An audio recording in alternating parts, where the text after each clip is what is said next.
प्रिय दर्शकों, एक दिन देवर्ष नारद मुनि नारायण नारायण का जाप करते हुए वैकुंठ में आए। माता लक्ष्मी और भगवान श्री हरिशेष शैया पर विश्राम कर रहे थे। हे प्रभु, आज मेरे मन में 3 प्रश्न उठे हैं, जिसका हल जानने हेतु मैं आपके पास आया हूँ। हे वत्स नारद, आपका स्वागत है। आप अपने सारे प्रश्न निसंकोच कहें, मैं अवश्य उत्तर दूंगा। हे प्रभु, आप ही जगत के पालनहार हैं और आपने मानव जाति के कल्याण हेतु अनेक प्राणियों की उत्पत्ति की है। आज मैं गाय के बारे में जानना चाहता हूँ। मेरा पहला प्रश्न है कि गाय ने स्त्रियों को श्राप क्यों दिया था। दूसरा प्रश्न है कि गाय को कौन सी चीजें खिलाने से पुण्य या पाप मिलता है। और तीसरा प्रश्न है कि गाय एक पवित्र प्राणी होने के बावजूद झूठा अन्न क्यों खाती है। भगवान श्री हरि मुस्कुराते हुए बोले, हे मुनीश्वर, आपने महत्वपूर्ण प्रश्न किए हैं। गाय को माता के समान पूजनीय माना जाता है और गाय में 33 कोटि देवी देवताओं का वास होता है। यह सबसे पवित्र प्राणी है जिसकी उत्पत्ति समुद्र मंथन से हुई। मैं आपके प्रश्नों के उत्तर एक पवित्र कथा के माध्यम से देना चाहता हूं। जो भी मनुष्य इस कथा को ध्यान से सुनेगा, उसके 32 अपराध माफ होंगे और मृत्यु के बाद उसे श्री कृष्ण के धाम गोलोक में स्थान मिलेगा। की। हे प्रभु, मैं इस कथा को ध्यान से सुनूंगा और इसका प्रसार भी करूंगा। कृपया कथा सुनाएं। भगवान श्री हरि ने कहा, एक समय की बात है। यस्य देश में एक किसान था जिसका नाम ज्ञान था और उसकी गाय का नाम नंदिनी था। ज्ञान हर दिन अपनी गाय को चराने के लिए खेतों में ले जाता और उसकी नित्य सेवा करता था। नंदिनी भी अपने मालिक ज्ञान से बहुत लगाव रखती थी। मालिक की ताम आती एक गाय था। हाँ नंदिनी, तुम मेरी सबसे प्रिय हो और मैं हमेशा तुम्हारी सेवा करता रहूंगा।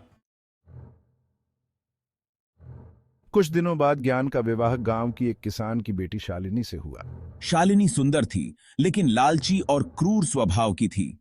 उसने अपने पति को हमेशा तकलीफ दी। वह सुबह देर से उठती और बासी अन्न गाय को खिलाती थी। फिर एक दिन शालिनी ने गाय के बछड़े को बेचने की बात की। ज्ञान ने मना किया, लेकिन शालिनी के जिद के आगे हार मानकर उसने बछड़े को बेच दिया। नंदिनी और ज्ञान दोनों बहुत दुखी हो गए।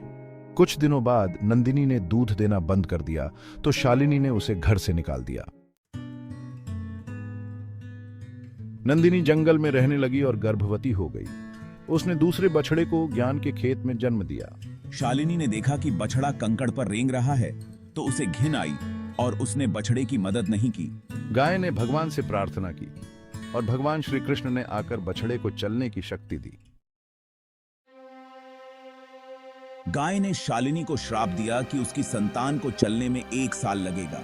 इसी श्राप के कारण आज मनुष्य के बच्चों को चलने में समय लगता है।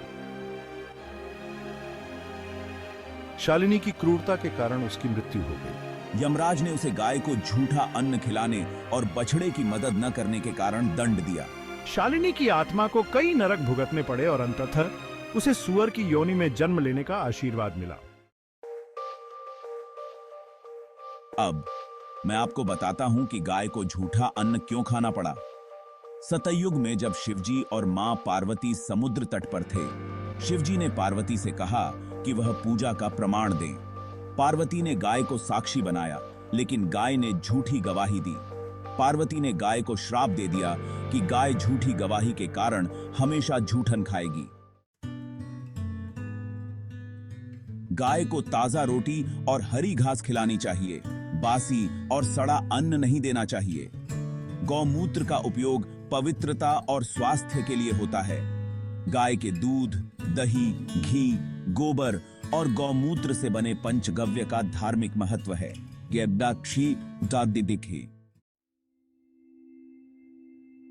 मैंने आपके प्रश्नों के उत्तर दे दिए हैं। हे प्रभु, मैं धन्य हो गया। आपने मेरे सारे शंकाओं का समाधान किया है। मैं इस ज्ञान का प्रसार अवश्य करूंगा।